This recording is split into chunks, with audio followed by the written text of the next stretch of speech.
பாவத்தை சுமந்து தீர்த்து விட்டார். இன்றைக்கு பாவம் தான் மனுக்குலத்துக்கு ஒரு பெரிய பிரச்சனை. 1 பேதுரு 2:24 வாசித்து பாருங்க, யோவான் 1:29 வாசித்து பாருங்க.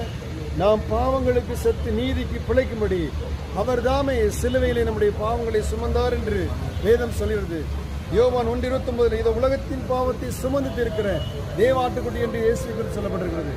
இன்றைக்கு என்ன பாவமானாலும் சரிதான், அது உங்களுடைய சமாதானத்தை கெடுத்திருக்கலாம், உற்சாகமான ஆவியை கெடுத்திருக்கலாம். அவர் அந்த ஆக்கினையை சுமந்து விட்டார். நீங்க விசுவாசத்தை போதும். இயேசுவின் பாவத்தை ஏற்றுக்கொண்டார், இயேசுவின் சாபத்தை ஏற்றுக்கொண்டார், இயேசுவின் தரித்திரத்தை ஏற்று இனி நான் அதை சுமக்க தேவையில்லை. விசுவாசிங்க, டெய்லி அறிக்கை செய்யுங்க. இயேசு கிறிஸ்து எனக்கு பதிலாக சிலுவையிலே பாவமானார், இனி நான் பாவத்தை சுமக்க தேவையில்லை. இயேசு கிறிஸ்து எனக்கு பதிலாக சிலுவையிலே சாபத்தை ஏற்றுக்கொண்டார், இனி நான் சாபத்தை சுமக்க தேவையில்லை. எல்லா பிசாசின் தலையை நசுக்கப்பட்டு விட்டார். ஆகையால் பிசாசு என் மேல ஒன்று செய்ய முடியாது, எந்த மந்திரவாதமும் பில்லிசையும் ஒன்று செய்ய முடியாது. இப்படி அறிக்கை செய்யுங்க, விசுவாசத்தை அறிக்கை செய்யுங்க. நீங்க தேவனுடைய நீதியாய் மாறுவீங்க. உங்க மேல உள்ள எல்லா பிசாசின் வல்லமைகள் செயலற்று போகிறது.